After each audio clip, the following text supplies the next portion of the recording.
All right, tonight is session number, did we decide last week was 6? I think so. Tonight is the 7th session.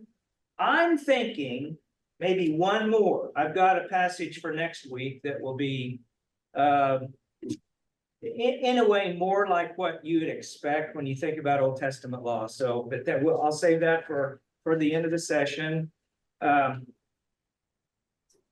And so tonight we're going to look at this passage in chapter 14 on tithing. But before we actually look at the text, what have been some of the teachings that you have heard about tithing over the years? I'm just curious what kinds of things maybe people have heard or read about tithing.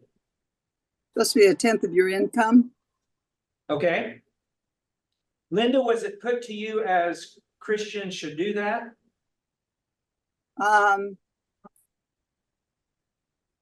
Well, I guess sort of.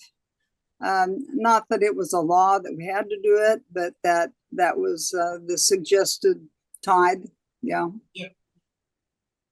Okay, so tithe is at 10%. So people have heard teachings. But the big controversy when I was growing up is it 10% net or 10% gross? Okay, so I was going to ask that question. Yeah, 10% net or 10% gross? Yeah, so that, okay. Anything else you were taught or picked up about tithing? You could fulfill your tithe through time or talents as well. Okay, so not just financial, but other ways you can tithe. Okay.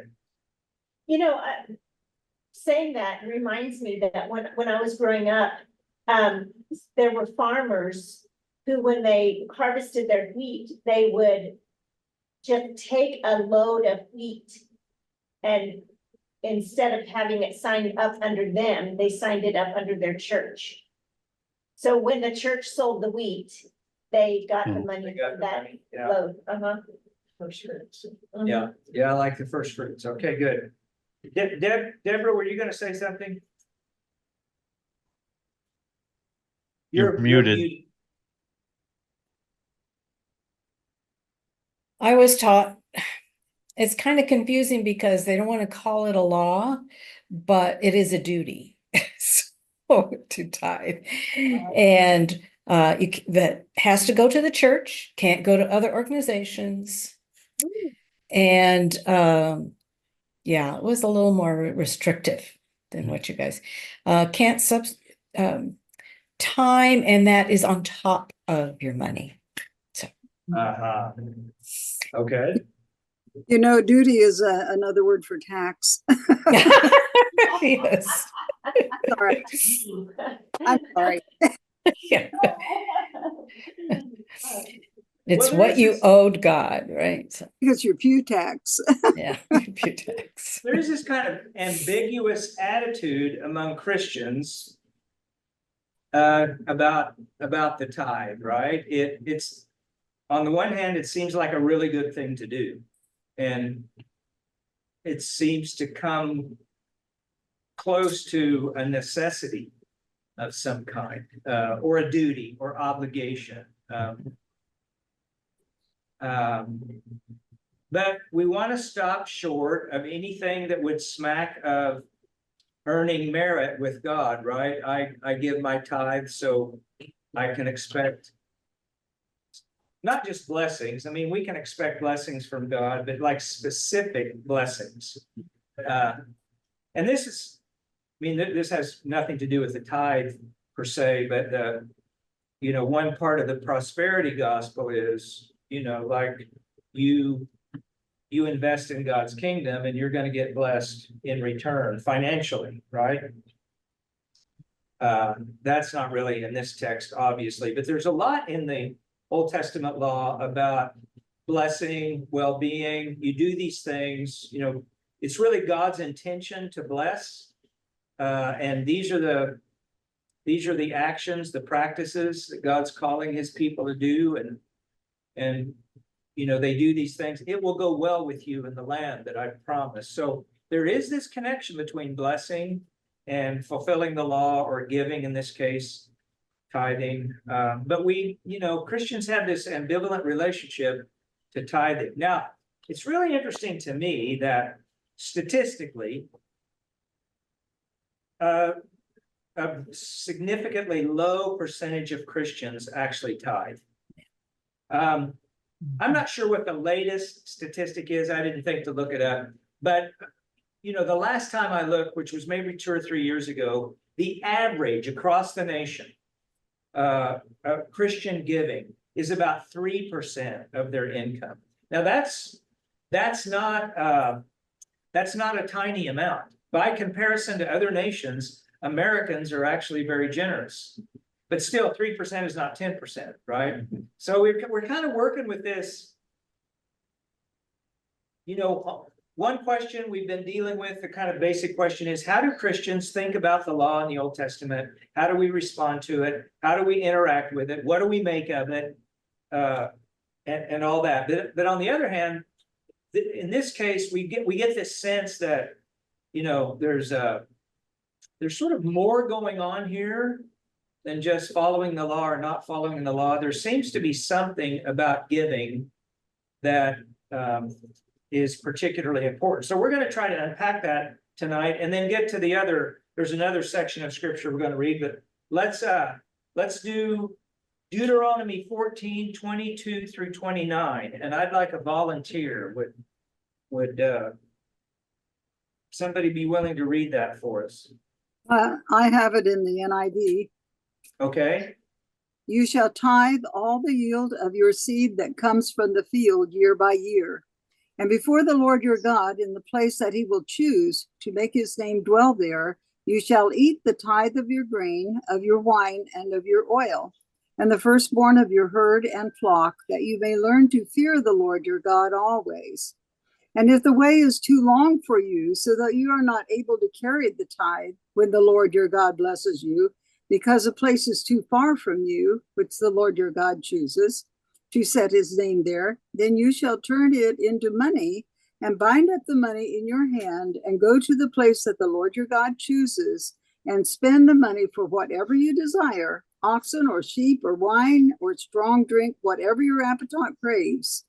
And you shall eat there before the Lord your God and rejoice, you and your household. And you shall not neglect the Levite who is within your towns, for he has no portion or inheritance with you. At the end of every 3 years, you shall bring out all the tithe of your produce in the same year and lay it up within your towns. And the Levite, because he has no portion or inheritance with you, and the sojourner and the fatherless and the widow who are within your towns shall come and eat and be filled. And the Lord your God may bless you in all the work of their hands that you do. Okay, there's the blessing. All right, now one quick aside. Tithing was actually a practice found in the ancient Near East in other countries. The distinction is, though, it was given to the king primarily, right? To the king, not to the gods or the priests, but to the king. So here we have that difference with the Israelites. Their tithe goes to the Lord, to Yahweh. All right. This is the beginning, what Linda read for us, of a larger section. And if you just want to scan there, right after this section that we read, we have laws about the sabbatical year. And then we have a section back on the firstborn of the livestock. So we could have looked at it also in conjunction with the tithe. And then we have in chapter 16, we have up through verse 17, we have the Passover. And one of the commentaries I looked at pointed out that this section of scripture, which starts with the tithe, actually has the theme of time associated with it. And I'll be honest with you, I had never thought of the tithe in relation to time in any way. But there's something about tithing year to year and following what the law says about tithing. You know, time can become a factor. Let's say you have a drought and there's little to no harvest that year. So you've got to wait, right? And then, maybe the drought lasts more than 1 year. I mean, you can start to see how the tendency would to be, we know the lean times are coming, so let's rat hole some extra, right? And maybe shirk on the tithe a little bit because we need to save a little bit more. Anyway, I'm just kind of thinking out loud with you, but I found it interesting that the tithe is connected to time and can help us think about time, right? Over time. And I think, for example, I'm getting a little ahead of myself, I realize, but people who have tithed for a long time, many, many times we've heard stories from them about how faithful God has been to them. The tithe was the first thing they took out of their monthly income. They did that for decades, and they bear witness to God's faithfulness. So we'll come back to that. Okay. So, Hey, what do you- yeah. You said that they took the tithe up to the spot marked out by God, but then they feasted on it. They ate it. Aha, okay. That Let's seems just move on. Yeah. Yeah, so some of the details, right? You're getting to some of the details in this passage, and I just went ahead and listed them. It's under the third bullet point there, the location, and then the next one about the worshiper eats a portion of the tithe. So let's just talk through, and we can come back to the time issue. If you have a thought you want to offer about how you see the tithe connected to time, be glad to hear that. But here are the major details. First of all, the word tithe in Hebrew is ma'asher, and it means a tenth. So 10%. So that's how we know it. It relates to the yearly harvest. So money is mentioned in this passage, but money is not the primary means of exchange in this economy. It's mostly produce, commodities, right? There is money, but it's not as near, it's not a money economy the way we think of a money economy now. So every year, they're to take 10% of their yearly harvest and set it aside and go to the place where the Lord will show them. So we really get kind of two thoughts here. A central place, and it may be, in the area. So there may be more than one kind of central place, but the central place for an area, they go there and they offer the tithe and they eat the tithe. And of course, the other one, when the temple is built, then in Jerusalem, then Jerusalem is also, supported by the tithe system. Now, as Linda was mentioning, there is provision if the distance is too great to get there. So what do? You can't haul that stuff. If you're trying to haul bushels of wheat, let's say, or barley or rye somewhere, that's heavy. It's ponderous. So sell it, turn it into money, go to the place, and then offer the money. And No, spend the money. well, yeah.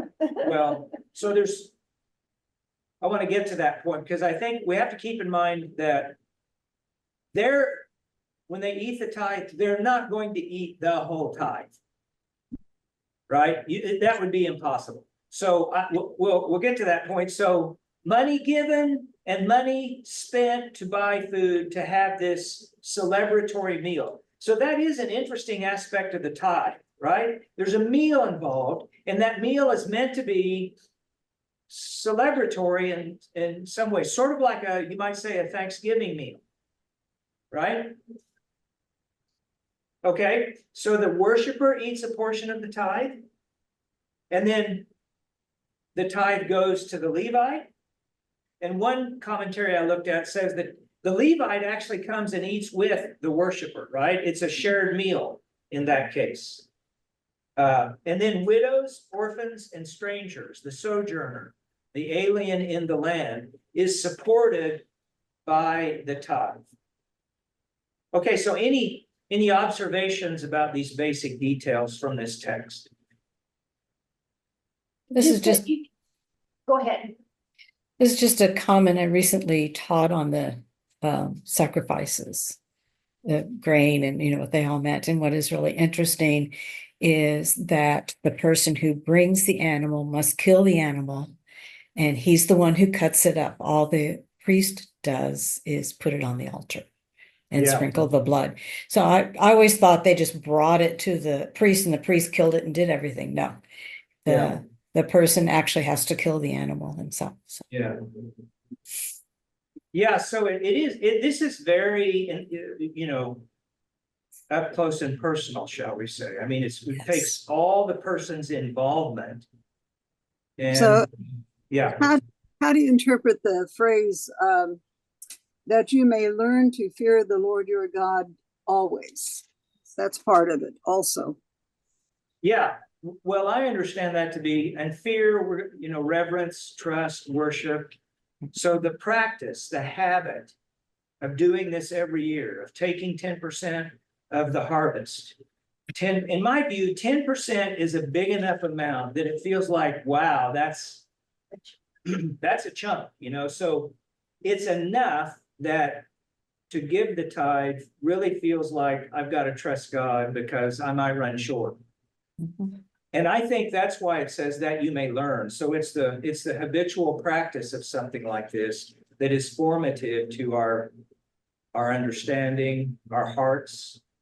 And it's kind of a celebration and recognition of who God is and what God has done. Absolutely, that's right. Yeah, all those things get pulled into it. I Joni? may, Go ahead, Deborah. I'm gonna say I may be wrong. I used to live in Iowa, and so I think this is true, but you're all supposed to give the first portion of your harvest. So if you think about it, that's your best seed for the next year. Uh-huh. Same with the animals. An Yeah. unblemished animal has the best DNA for your flock. Right. So it's a real trust thing. Yeah, it is. It definitely is. Yeah, yeah. Joni? I was just thinking about the stuff you could change it into. Buy whatever you want with it. I mean, even strong drink is listed here. Yeah, yeah, Just do whatever you want with that tithe. Buy whatever you want. That you're gonna share it, of course, Right. with all these people, but I don't know. I find that interesting. yeah. You know, I think you get the sense if we sort of just for a moment think of this teaching in terms other than kind of like a rule book, kind of an impersonal do this, do that. There's quite a even what's the word? I use the word celebration, but you know, it's sort of a festive moment. Like a potluck. It's okay to let your hair down and have a good time. You know, trusting God, enjoying life, and if you've ever been around Jews like that, I mean, I've been in Israel a couple of times now, and you go to the Temple Mount on a Sabbath evening, like when the Sabbath begins, sundown Friday. That the Temple Mount there, where where the public can go, is really big, and there are thousands of people in there. They're dancing, they're singing, they're throwing frisbees, they're doing all kinds of non-religious things, but very very festive and, you know, full of life and joy and all that. Steve? Yeah. So I might be jumping the gun on this and just cut me off if that's the case, but I had a conversation today with a friend of mine about some of the things that God kind of commands us to do, like even in Old Testament, like train up a child in the way he should go and follow these rules about the tithe so that it will go well with you. And it's I think that I had the idea that it was sort of a transactional thing. Yeah. You do this, I'll do that. You do this, I'll do that. And God's saying, you do this, I'll do that. And like it's somehow a promise that God kind of locks himself into because you've done it. And I think more of these kind of laws as, the wisdom of God. Like, you do this, and it will go well with you, not because God is a transactional being, you know, that's gonna pay you back your good for your good, Right, but because God knows in his wisdom what is good for a human being. And this is one of those things. yeah, It's not because God is going to pay back to you what you've earned, like, Right. you know, yeah, it's because he knows what's good for us. And this is one of those things. yeah. Yeah, and the human side of that point, where humans are made in such a way that we feel the goodness of doing right, right? We feel it. We feel the goodness of doing right. We feel the goodness of kind of proper worship of God, interaction with God. So, I mean, you could pick almost any action that has a little bit of significance to it, a little bit of weight to it. And doesn't it feel good to do the right thing? When you know the right thing and you do the right thing, even if it's maybe a little costly, in some ways it still feels good. The student who's tempted to cheat knows it's wrong, resists that temptation, doesn't cheat, takes the test, takes the lumps. That still feels better in this way of thinking than the transactional ways, which is get to the goal by practically any means you can. And then God has to do his thing, right? Yeah, now I don't want to chase this rabbit tonight, but I think at some point in the future, we may need to explore this point in some detail, because I've been reading some about the roots of the notion of human autonomy, right? One of the things about late modernity is that we really have so valued freedom. Like, I need to be able to make every choice completely freely without any kind of pressure from any direction. If I'm getting any pressure from any direction, that's not real freedom, and that pressure is wrong. Autonomy, I can freely choose to do X or Y. And that's the assumption that I am able to make a free choice doesn't take into account the way we're actually made, right? Now I think we need to think about this, because it gets into the question of human sin and our desperate need, and all that. We'll save that for another time. Okay. So there's the basic details of this passage that we're looking at. Take one more look at their characteristics, and we will move on. Okay, you've already been answering this question. What impressions do you get from thinking about these details? So we'll move on. Okay. Now, I don't know if my source for this information is reliable. I don't know that.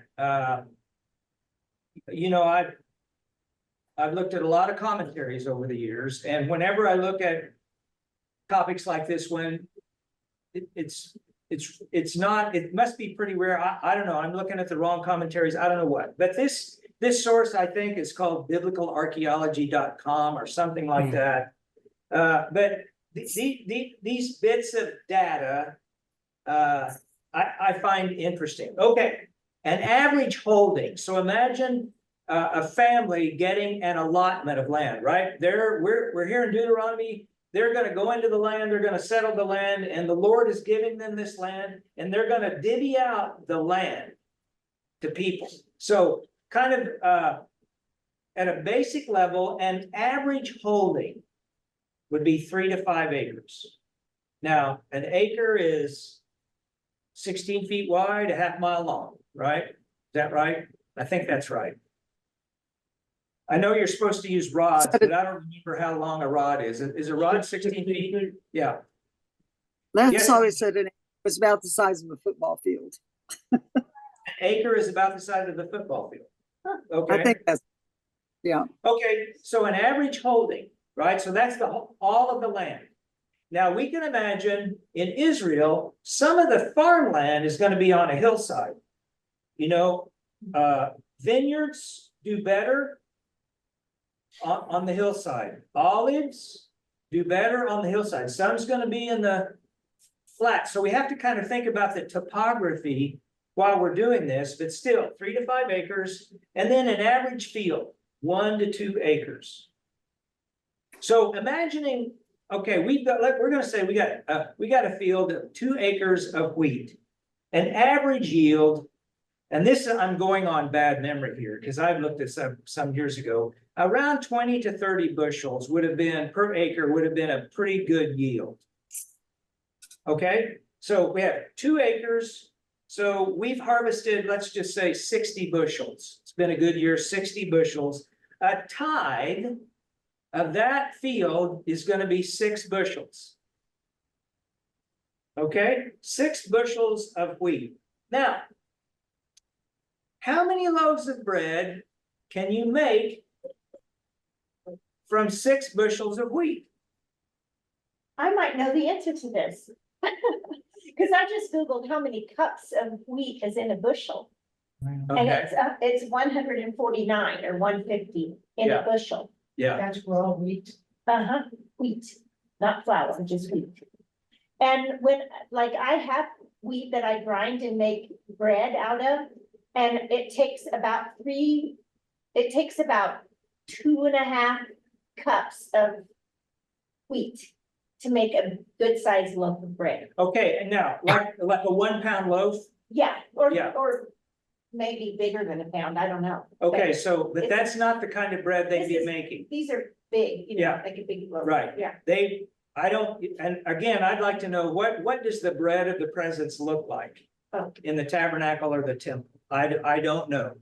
But typically it's unleavened bread, you know, it's more like what we think of. I mean, they ate leavened bread, of course, but it's like pita bread, you know, and their ovens, they made their ovens out of clay. And they're circular, and they're, you know, 3.5 feet high. With an opening, you make a fire down in the bottom of it, and they would make the bread dough and they would stick it to the side of that oven. Yeah, right, and that's how, so typically that's the bread I think we're thinking of. So back to the what I was saying earlier. There's no way you're gonna sit down for a tithing meal and eat 6 bushels worth of bread, you know, 6 bushels of wheat worth of bread. Right. That is just way beyond impossible. So what's happening is they take a portion of the tithe for the meal, to make the meal. This includes animals, livestock, flock, etc. So, you know, meat along with the bread and whatever else they have with the dinner. But the rest of it is going to be stored. See, and then that's how the widow, the orphan, the stranger, the Levite, you know, like their meals next week are coming from the surplus, what is stored. Now that includes the firstlings from the flock and the herd, as well as the seed grain, etc. So we're starting to kind of fill in what you could think of as a little bit of the village economy related to this practice of tithing. Any thoughts? Does that register anything with anybody? Well, the So- only thing I'm sorry. So did everybody do this at the same time, or was it staggered? Well, that's a good question. So it depends on when the harvest is. So like, we just imagine it's wheat harvest now. So everybody's within a time frame is harvesting their wheat. So that tithe goes, and then, you know, I don't know when the grapes come ripe, and I don't know when the olives come ripe, but you can start the barley or the rye. So it will be staggered throughout the growing seasons. But whenever that crop is in season, then the tithe. So a lot of people would be taking the tithe then. Okay, Well, the thing that's interesting, thinking about Israel, the geography of the place. You know, if you're up in Galilee, you can get a lot of view from that area. Yeah, But if you're down near the Zen Desert.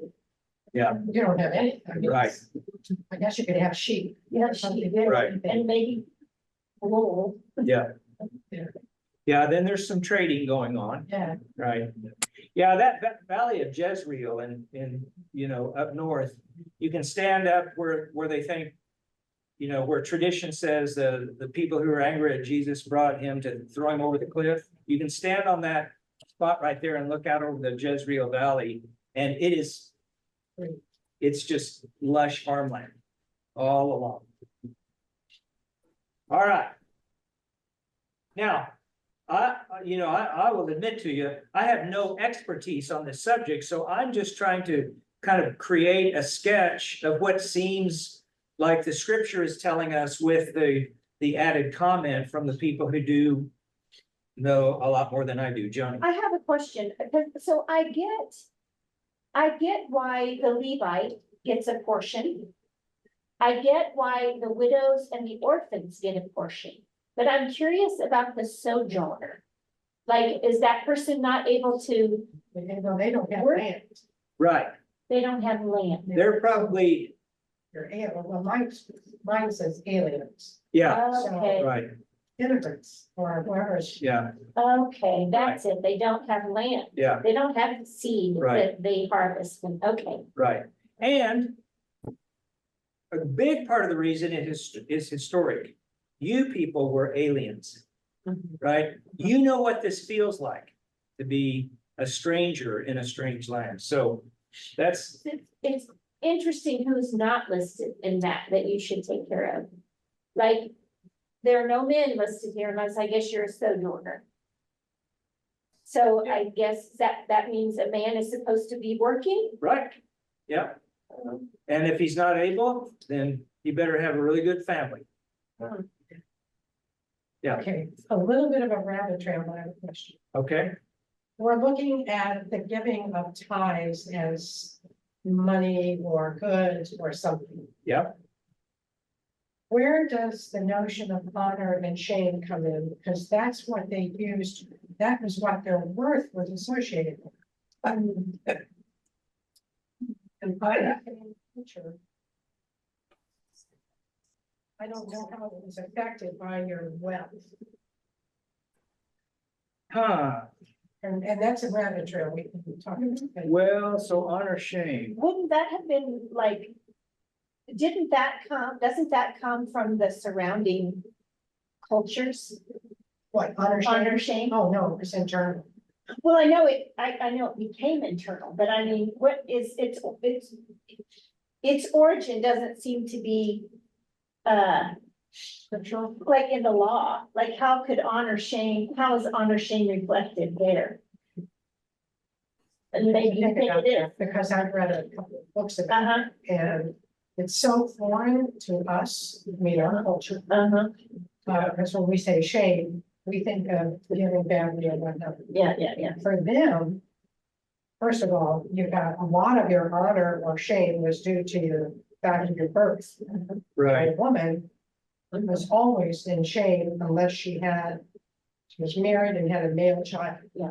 That was it. That's how you gained honor. Mhm. But, and so then that upped your status in the culture. But I don't, so Hmm. giving and taking and good sharing and all of that. I have to think it's. yeah, I'd like the sources, the books you've read, I'd like the sources, because my sense about this is that, yeah, honor shame it's definitely a part of the ancient Near Eastern culture, so it's influencing the Jews as well, but it's like the law militates against or mitigates some of the impact of the honor shame ideas, but that probably, Otherwise, why would you be commanded to take care of the widows and orphans yeah, and the sojourners Right. among you? Like, those are the people who are in shame, in a sense. right. Okay, well, let's move on, because we got to get to the other text, and time's moving quickly. Okay. in my New Revised Standard Version, I didn't check other versions, but tithe, that word, singular, is found 15 times in the Old Testament. And plural, tithes, is also found 15 times. So it just gives us a sense of, it's mostly in Leviticus, Numbers, Deuteronomy, but it does show up elsewhere. For example, Genesis 14:20, Abram, as he's known still at this point, gave Melchizedek a tithe from the spoils of war. Why did he do that? Well, let's look at what Hebrews says. Hebrews 7.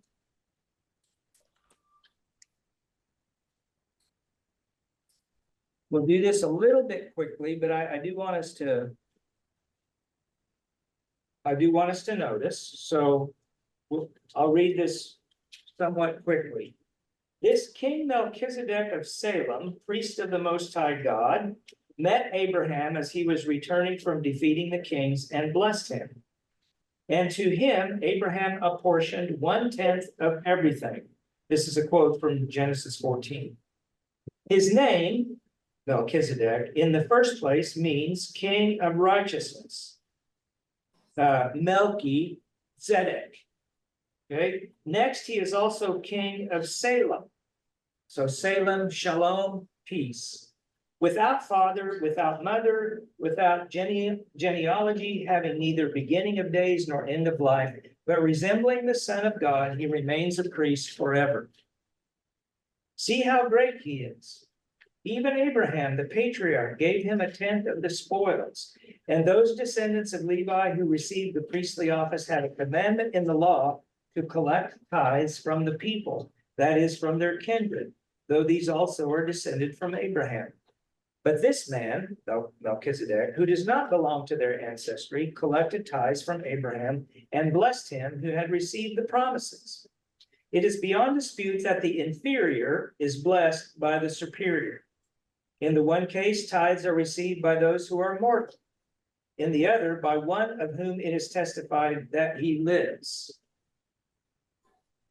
One might even say that Levi himself, who receives tithes, paid tithes through Abraham, for he was still in the loins of his ancestor when Melchizedek met him. Now, I mean, there's a lot there, right? There's a lot there. And just a superficial look, thinking about Abraham offering the tithe to Melchizedek, the suggestion, especially reading Hebrews 7, is that Abraham recognized something in the person of Melchizedek that is divine, right? And of course, Hebrews makes the point that Christ is a priest according to the order of Melchizedek, having no beginning, no ending, etc. That, he's not a Levitical priest. That's a different thing altogether. So, but it is interesting to think that the tithe is connected pretty basically with an act of worship, an act of recognizing that God is God. Genesis 28:22, this is Jacob who promised, if God would bless him, he would give God 10%. So we could ask, what motivated Jacob to give the tithe? Again, it's this realization of dependence on God. The tithe is connected to our realization of dependence on God. Amos 4:4 mentions the tithe in support of the temple. And then lastly, Malachi 3:10. They're robbing God because they're cheating on the tithe. And I'm going to move on, but the question about, as we think about Deuteronomy 14 and then think about what Malachi is prophesying against, what's going on with these people? So cheating on the tithe means somehow not trusting God, right? Okay. The purpose of the tithe seems to be worship, trust, and gratitude in a God who provides. And a recognition that time is in God's hands.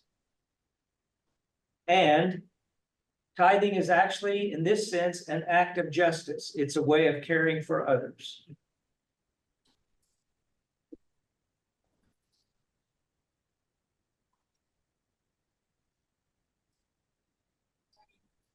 So, this question, what conclusions can we draw as Christians then, based on this very quick surface level look at tithing from the law? Any thoughts? We should look at tithing as our celebration of God being who he is. And Yeah. there's no difference between them in the Old Testament and us today as what the tithe invokes in us. I mean, we're no different than they were. We too need to worship, trust, be grateful, acknowledge time is in God's hands and care for others. I mean, it's like this very same. Yeah. Yeah, so it seems to me that, this really teaches us about the significance of tithing, but it does stop short. It's not a law. Christians are not required to tithe. At the same time, there's a lot of really good value in this teaching about how life goes, and particularly as we think about our financial resources, because most of us now, our assets are financial, our house may be in a little bit like that, but okay. So as I've said, no New Testament command to tithe, but we've all, as I mentioned earlier, we've all heard testimonies, people telling us how it feels to tithe, to trust God that way. It does become a practice in the early church. The early church fathers began teaching the tithe as a Christian practice. No one says it's a law. No one says it's required, but it does become kind of an assumed standard in the church, in the early church. And then the reminder that everything belongs to God anyway, right? So, so we might not stop with just the tithe if we can work ourselves toward more than a tithe, because God owns it all anyway.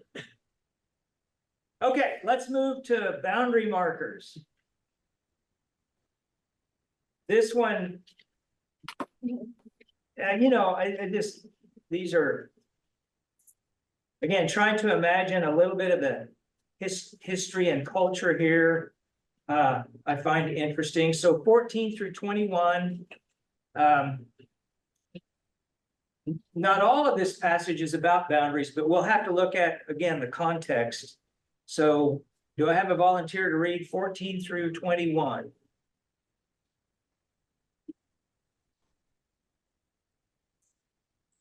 I can do it. It's fine. Okay.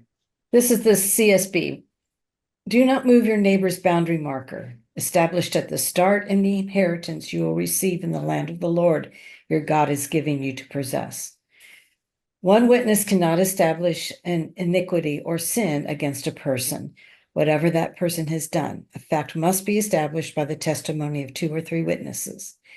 If a malicious witness testifies against someone accusing him of a crime, the 2 people in dispute are to stand in the presence of the Lord before the priest and judges in authority at that time. The judges are to make a careful investigation, and if the witnesses turn out to be a liar who is falsely accusing his brother, you must do to him as he intended to do to his brother. You must purge the evil from you. Through 21, right? 21, Then everyone else will hear and be afraid, and they will never again do anything evil like this among you. Do not show pity. Life for life, eye for eye, tooth for tooth, hand for hand, foot for foot. Okay, there's the famous verse. Yep. We'll get to that. Okay, quickly turn over to Deuteronomy 27, verse 17.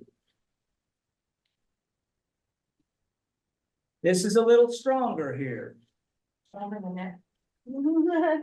Yeah. Cursed be anyone who moves a neighbor's boundary markers. All the people shall say amen. Amen. All right, now quickly to Proverbs 22, 28.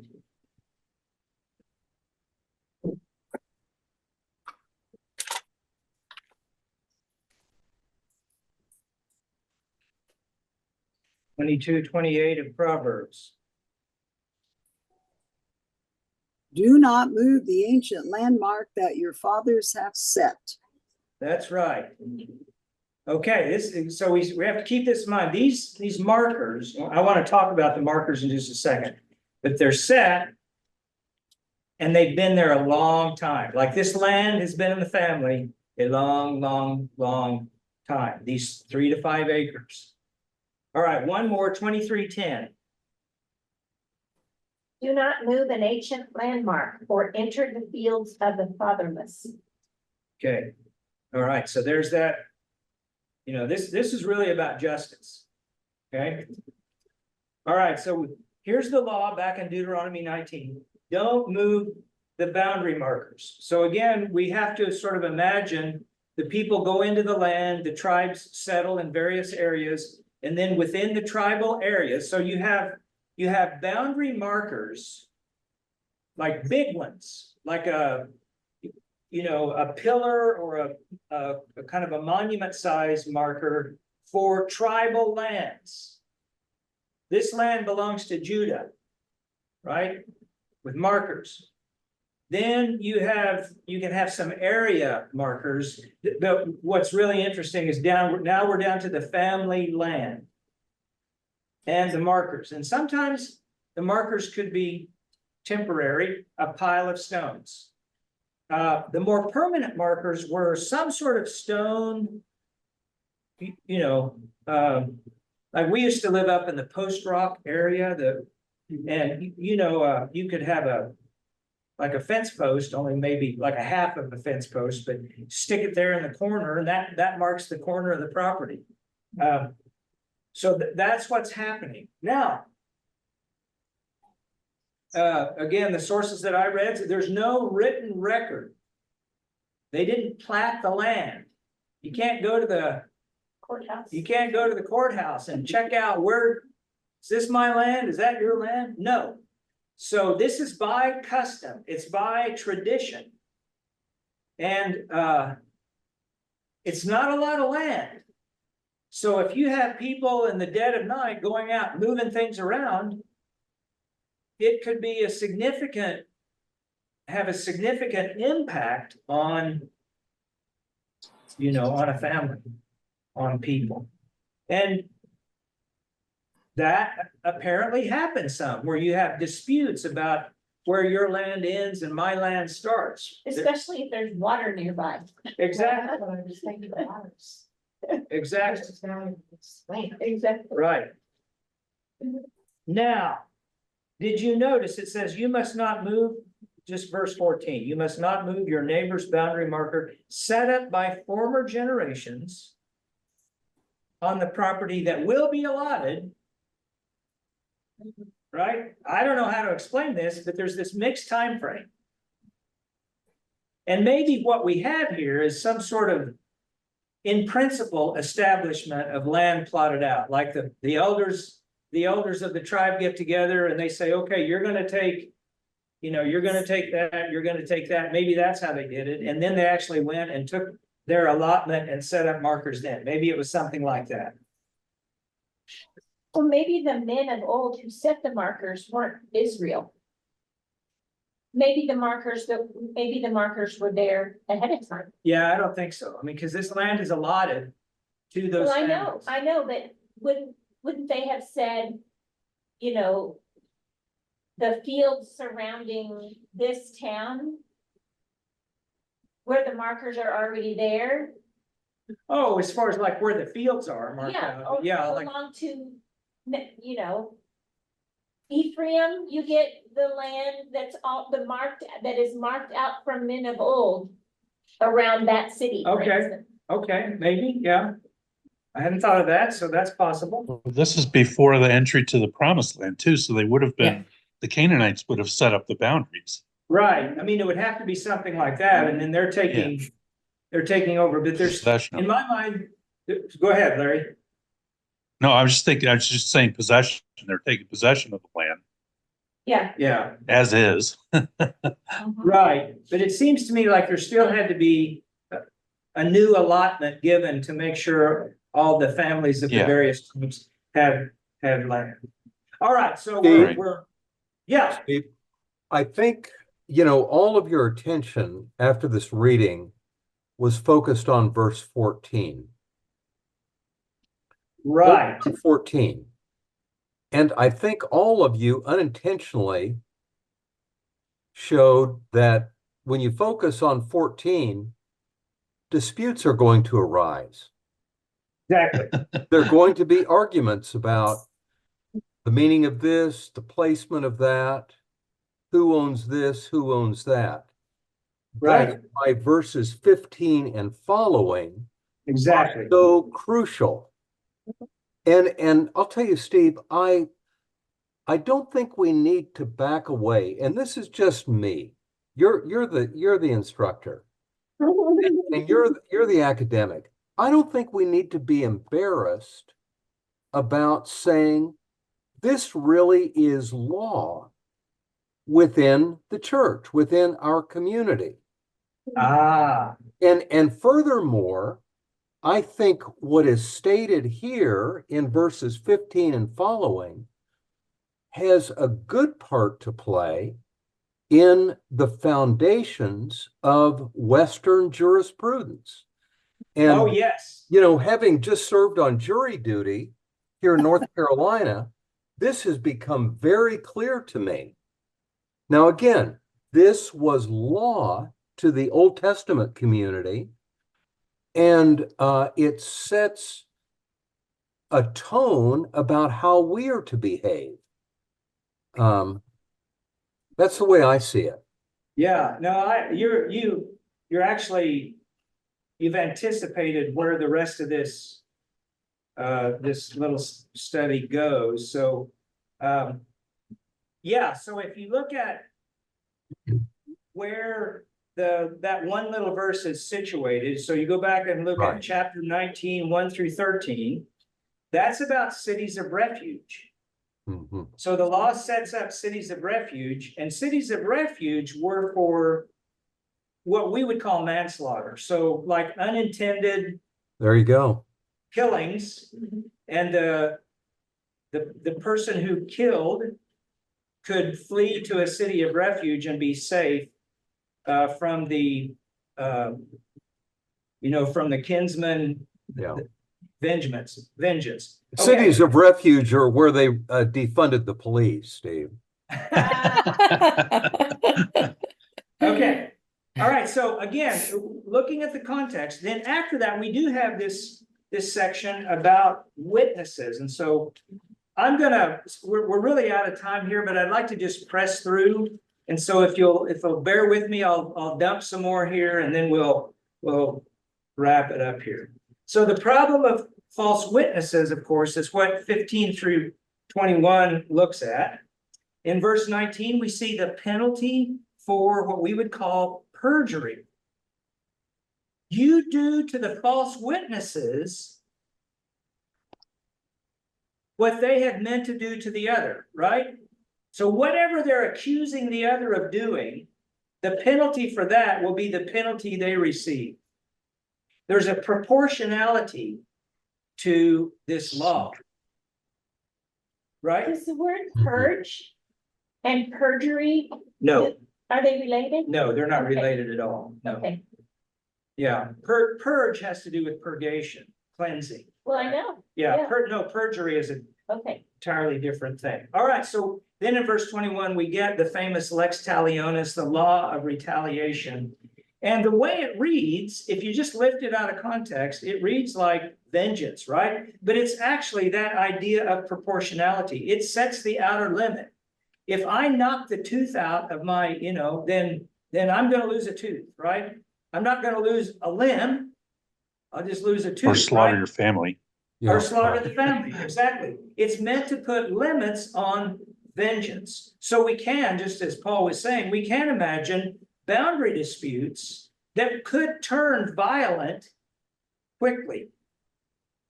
And so this is an attempt at, you might say, there's no official kind of bureaucratic system of jurisprudence. This is very much local, village, elders, the priests, the people of character in their villages are taking the lead on this. Okay, let me hurry on here. Now, with this, we do see some pretty direct New Testament connections, and Matthew 5:21 and following, that's where Jesus says, you've heard that it was said, right? Then he quotes from the 10 Commandments, don't murder. But then if you call a person dunderhead, right? Then you're guilty of it. So we see Jesus taking the law and looking past behavior. Okay, the law in Deuteronomy 19 is about behavior. It's not about attitude. It's not about the heart. But Jesus knows that what causes these violent outbreaks is the resentment and the anger and the hostility that builds up in the heart. And so even words can have the same effect. And even if I'm thinking it, it's going to have a similar, it may not go as far as actual physical damage of some kind, but it's still hurtful to self and to the community. So that's the answer, I think, basically, to why do you suppose Jesus used the law this way? And then 1 Corinthians 6:1-8 is about the Corinthians taking each other to court. And Paul just says we shouldn't do that. All right. I think this is the question. Christian attitudes and behaviors are to supersede the law, right? Not to just settle for what the law says, supersede it because of Christ-like character. Now, Paul, it's so interesting you said what you said, because here's a historical example. Charlemagne was the Frankish king for the Holy Roman Empire. And in 789, using his court officials, he created what was called an admonitio generalis. And it was an attempt to reform the Carolingian, his kingdom, starting with the priests, right? Because at the local level, the priests were going to be the educated ones who helped to establish harmony and order in the village. So this admonitio generalis really is one of the bases for Christian law, right? Christian law. It's trying to organize society according to Christian principles, and it uses the Old Testament.